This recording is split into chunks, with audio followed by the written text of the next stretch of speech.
Assalamualaikum warahmatullahi wabarakatuh. Waalaikumsalam warahmatullahi wabarakatuh. Alhamdulillahirabbil alamin. Wassalatu wassalamu ala asyrafil anbiya'i wal mursalin sayyidina Muhammadin wa ala alihi wa sahbihi ajma'in, amma ba'du. Faqad qala Allah subhanahu wa ta'ala fi kitabil aziz wa huwa asdaqul qailin. A'udzu billahi minasyaitonir rajim. Ud'u ila sabili rabbika bil hikmah wal mau'izatul hasanah wajadilhum billati hiya ahsan.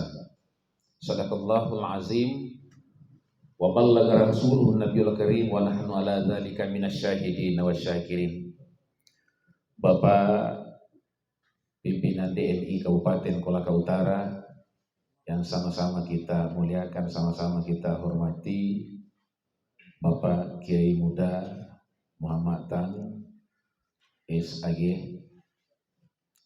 Ada sambutan lanjutannya Ustaz? SAG M menyusul insyaallah.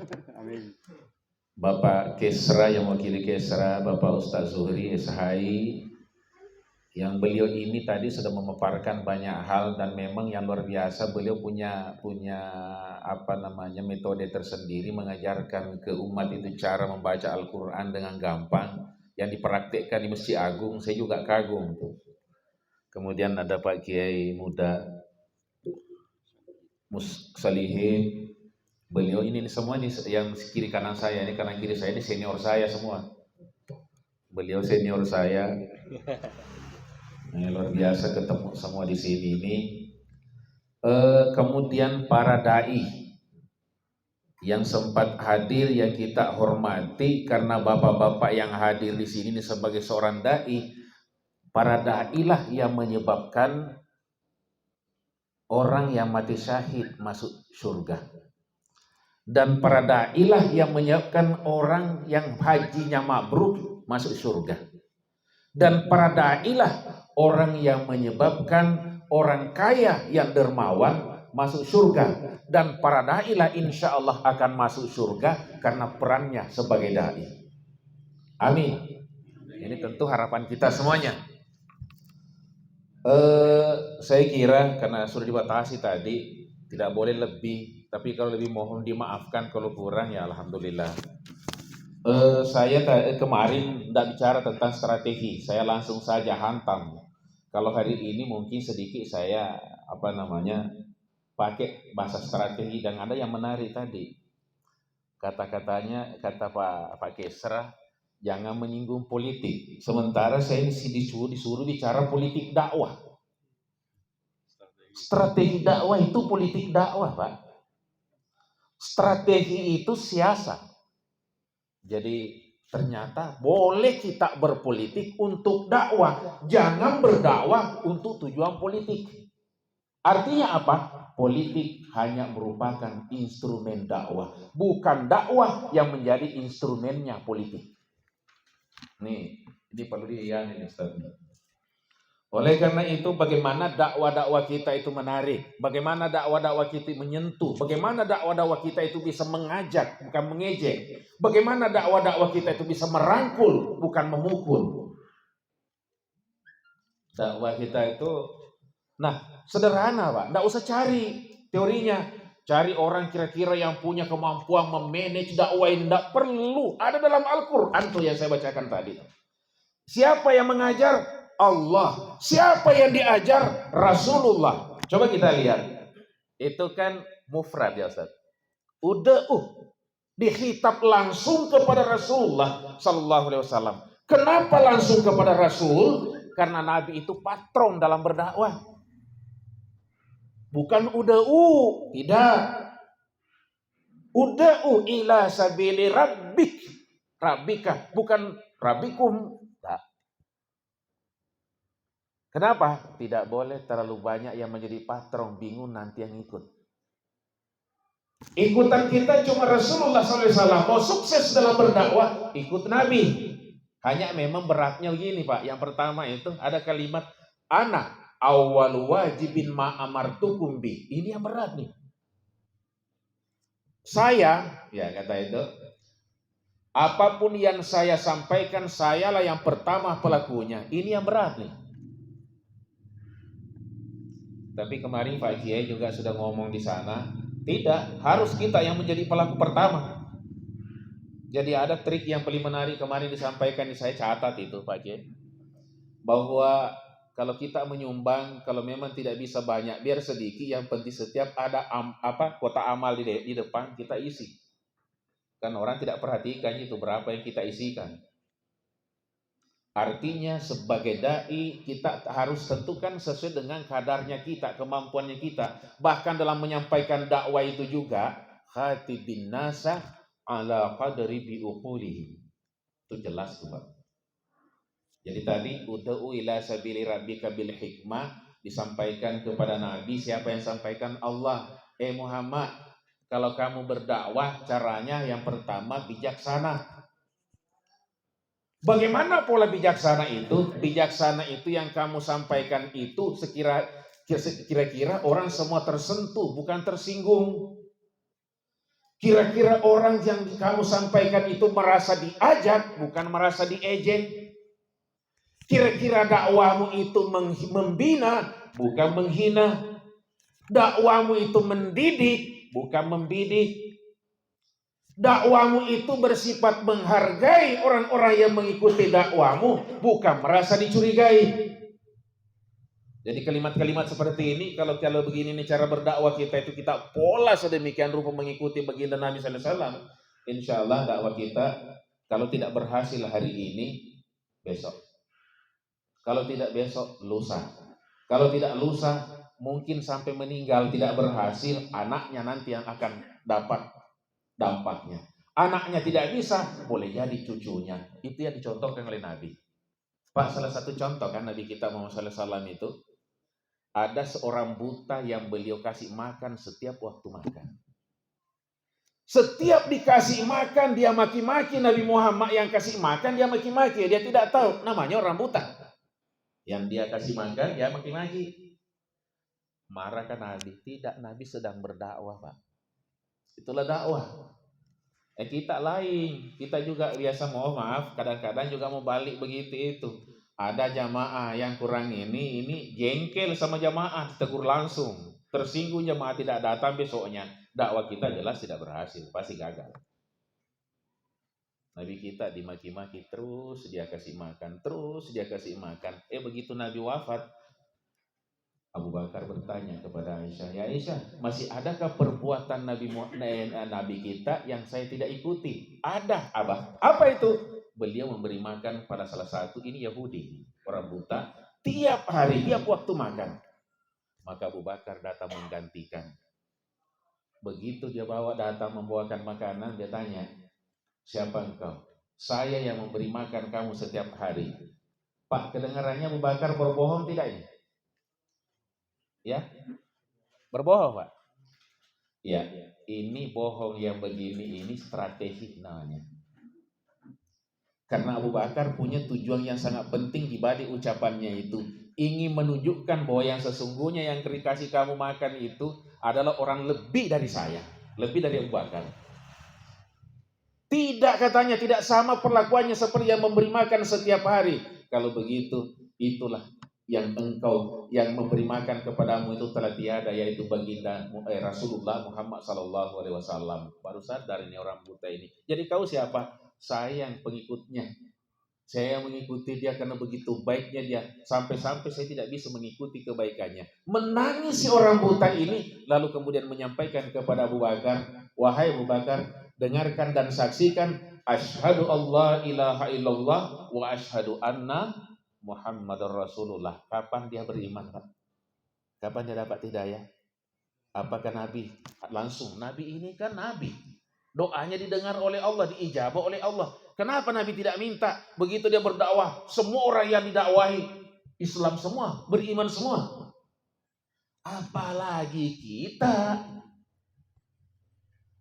Tidak ada jaminan doa-doa kita diijabah oleh Allah. Kita ini masih berjuang juga untuk makbul doa-doa kita. Jangan berharap begitu kita sampaikan semua orang masuk Islam atau semua orang beriman Semua orang yang punya merasa, nah ini kan ini yang berbeda ini Pak. Ada orang Islam tanpa harus merasa diakui Islam karena identitasnya. Ada orang yang mengaku Islam tapi identitasnya tidak kelihatan. Ada. Makanya yang banyakkan kita dalam berdakwah itu pasti kita akan berhadapan semua itu kondisi itu. Ya ada namanya Islam KTP. Pasti ada. Jadi bicara tentang strategi tadi itu sudah jelas tadi. Saya katakan tidak perlu kita terlalu jauh mencari bahwa bagaimana kita ini, cukup saya pertama bijaksana. Tentu bijaksana itu yang paling penting itu sikap penyampaian kita itu jangan kita justru malah ada maksud-maksud menyinggung orang. Jelas tidak bijaksana itu, Pak. Oh kebetulan ada dulu kok gosok memang mimatu. Enggak boleh begitu. Ada dulu teman saya masih kita di Ustaz tuh, awal-awal dulu kita baca ceramah dikasih memang bahan semua jamaah itu katanya penitia masjid di sini ini suka ngambil uang masjid. Dia bilang sebentar subuh kalau saya ceramah saya gosok. Dia tunjuk malah dia tidak tunjuk orangnya tapi dia ada di sini ini katanya ada di sini. Ingat dakwah seperti ini tidak diajarkan oleh Allah dan tidak dipraktikkan oleh baginda Nabi Sallallahu Alaihi Wasallam. Tidak boleh.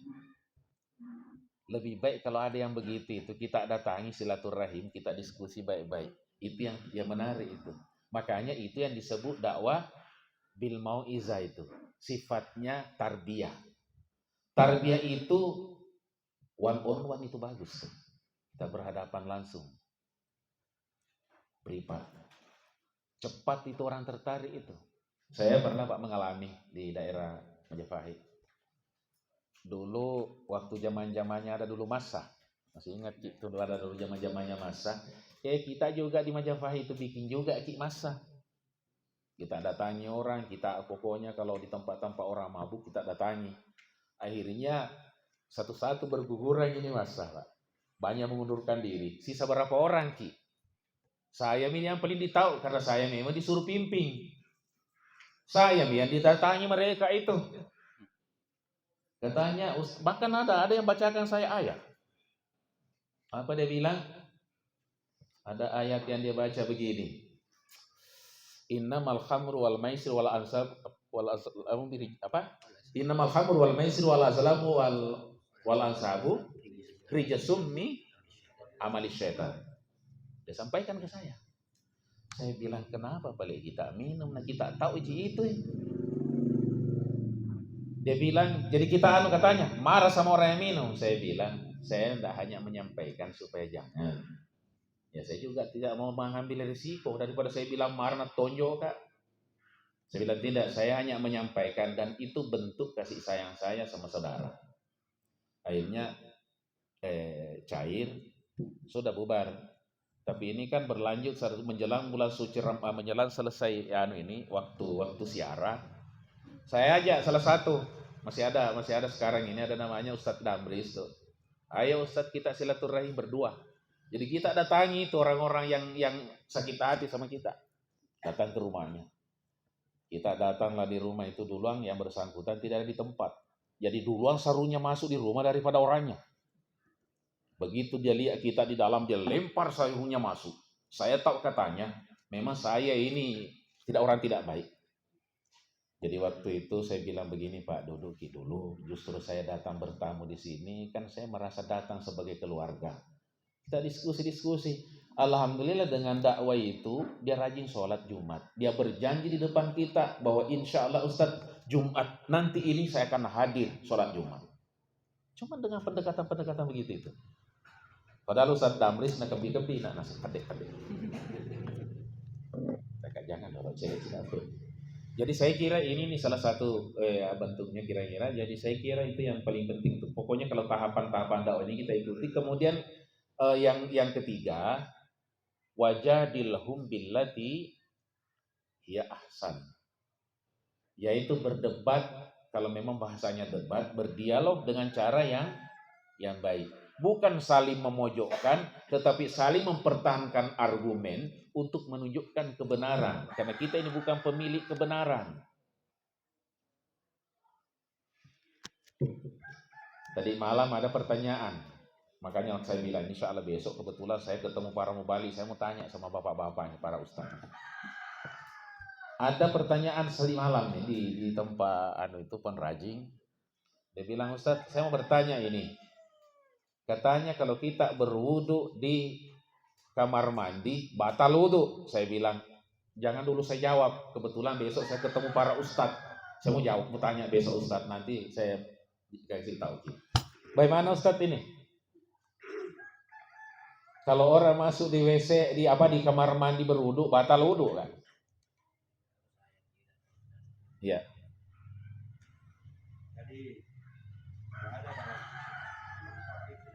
Ya. Iya. Oke, kata Pak Kiai tidak. Jadi beliau ini juga senior kita. Beliau sudah katakan tidak batal. Makanya saya kasih tahu, tolong bedakan hadas dengan najis. Adakah orang itu sudah berwudu mau pergi masjid tiba-tiba injak tai ayam pulang berwudu lagi? Padahal membersihkan najis itu dengan cara mencuci saja, itu selesai. Buang angin bukan najis, tapi hadas. Maka tidak bisa dengan dicuci cebok, harus berwudu. Ya sederhana kan, saya kira begitu saja. Sudah dijawab beliau, jadi saya kira ada jawabanku sebentar malam.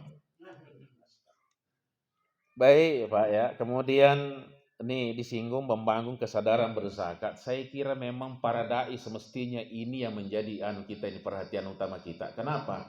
Sesungguhnya umat Islam itu kaya. Kenapa? Karena banyak orang-orang yang dititipi oleh Allah Subhanahu wa taala harta yang hartanya kita ada di situ. Ada Tommy, hartanya para mubalik di situ tuh. Itu orang kaya itu. Sekian persen kan harus hartanya itu di apa? Dizakatkan, diinfakkan, disedekahkan. Tuh. Jadi saya kira ini menjadi perhatian kita ini. Kebetulan saya dikasih oleh beliau amanah untuk itu, makanya saya hanya mengajak kita semua karena sama-sama jiki saya dengan kita semua sama-sama mau balik.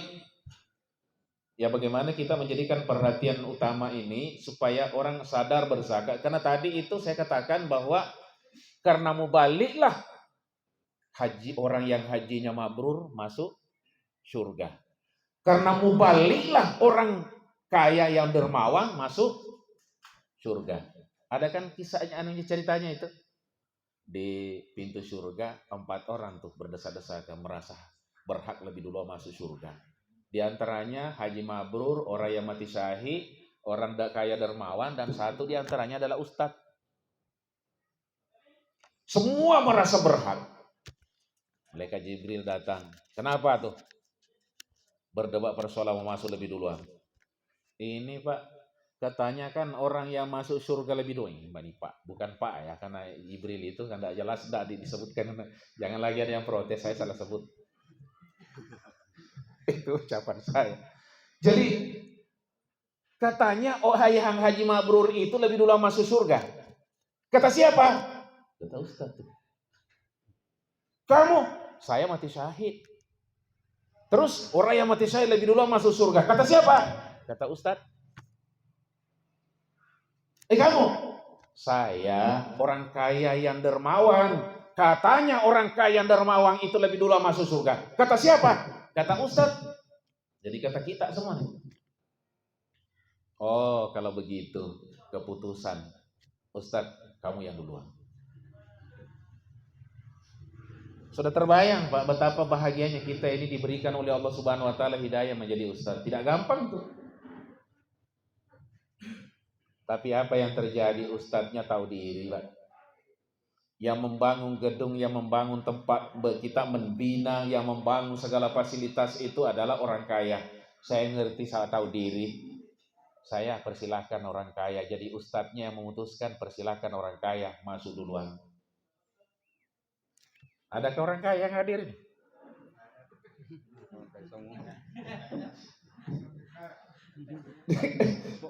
Orang kaya itu luar biasa, Pak. Tidak ada yang dilakukan orang miskin yang tidak bisa dilakukan orang kaya. Tapi tidak semua yang bisa dilakukan orang kaya bisa dilakukan orang miskin. Anda rajin zikir, orang kaya juga rajin zikir. Bisa. Anda rajin sholat, orang kaya juga boleh rajin sholat. Orang kaya rajin bersedekah, kita palingan senyum. Ya itu penting, paling-palingan itu. Tabassam muka fi wajhika laka sedekah. Sedekah karena senyum. Ya saya kira ini jadi sebetulnya sebagai dai enggak usah cari bagaimana caranya berdakwah dengan apa namanya, jangan, enggak usah. Kita cukup baca itu tadi ayat itu apa? Surah apa itu, Ustaz? An-Nahl ya. Itu 3 kan? Tiga kriteria. Itu saja. Kita coba baca itu, ikuti itu, insya Allah sudah itu petunjuk Allah, tidak mungkin meleset. Tidak usah mau cari hal yang terbaik, hebat dan lain sebagainya. Bahkan kelirunya kita kalau seorang dai itu mau dikata hebat, tidak boleh. Justru kita ketika kita berdakwah, mungkin sebelum saya tutup ini saya cerita tentang pengalaman saya. Bapak Kiai juga kemarin cerita pengalamannya. Saya Pak pernah waktu ceramah ditugaskan ke tahun berikutnya, itu kan tahun pertama sukses nih ceritanya. Di tahun pertama itu kita pergi berdakwah itu kan pindah-pindah masjid, 4 malam pindah lagi, 4 malam pindah lagi. Wuih, luar biasa. Artinya di situ bahayanya juga itu godaan tuh. Karena biasa jamaah di sini pindah ikut sama kita. Wah dilihat, ada jamaah ikut sama kita ini. Kira-kira kalau ikut seperti itu perasaan kita apa, Pak? Ya, perasaan kita apa, Pak?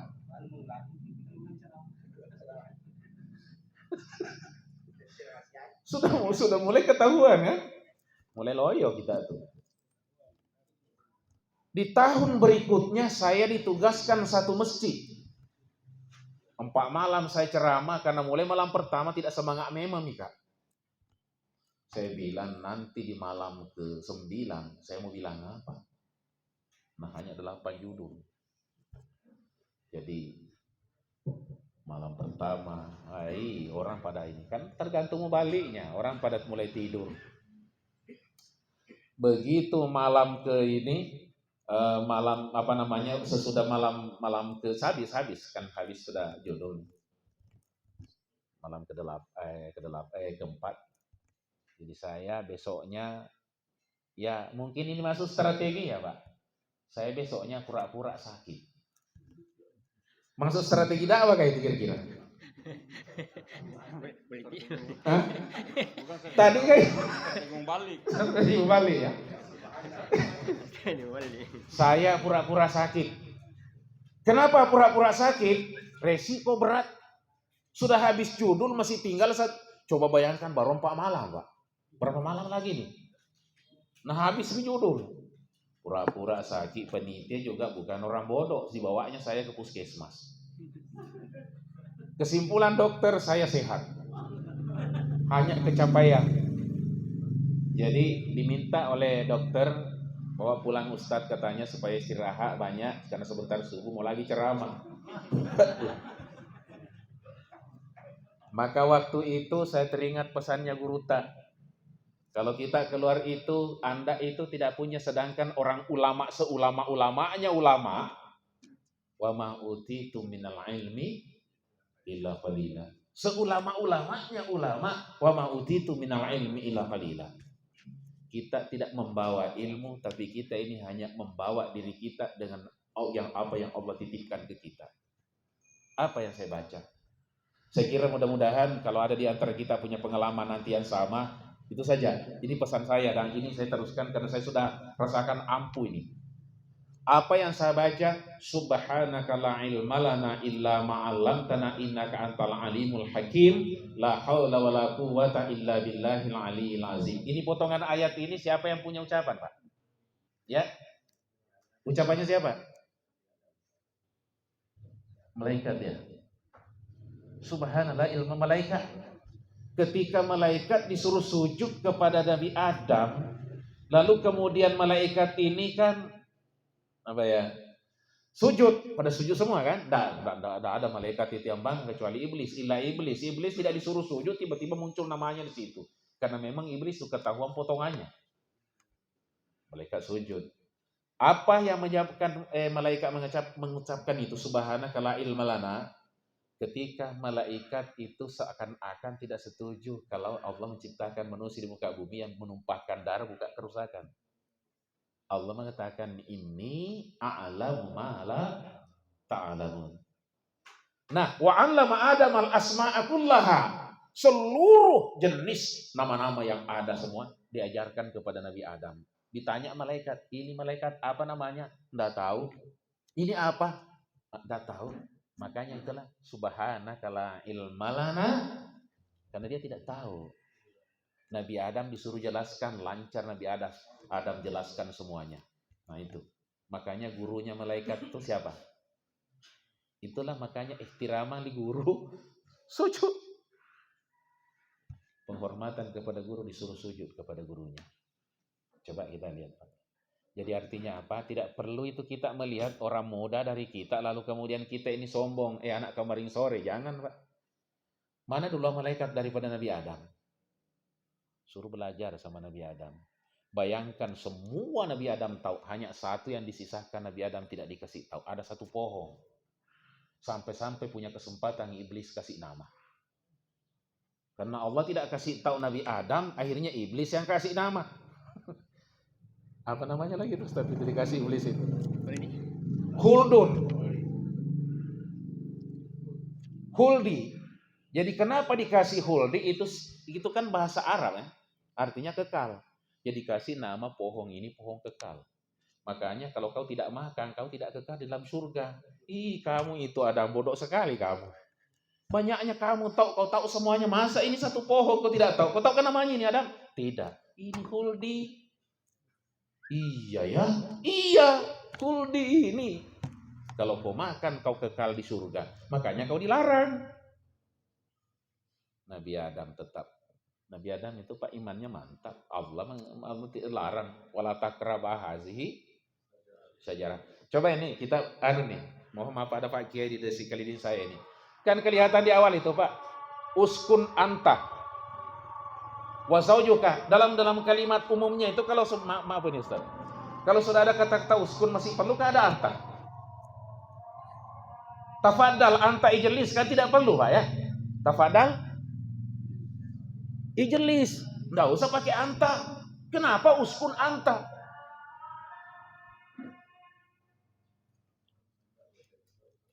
Luar biasa ini jadi kelihatan di situ ada dua. Pertama, penegasan itu bahwa benar-benar Adam itu dikasih tempat yang layak, yang segala. Tetapi satu yang tidak boleh dia sentuh tuh, yang rahasia ini tadi. Nah, itulah potongan kita manusia. Kemudian yang kedua, supaya ada tempatnya mengikut ini wazaujuka. Kalau tidak ada anta, wawunya kemana? Dalam mana kan? Makanya ada anta wa zaujuka, istrinya ya. Jadi dua orang nih. Wala takrabah hazihi syajarah. Kalian berdua jangan dekati ini pohon ini. Jangan dekati. Apalagi sampai makan. Nah, sampai kira-kira sekarang ini berlaku semua larangan itu larangan-larangan yang kira-kira susah dihindari. Ngecaki pohon Allah Ta'ala mendekati. Saya kira lewat mungkin Pak Kiai. Kalau lewat mungkin jangan terlalu panjang nanti kan, apalagi sudah bunyi masjid.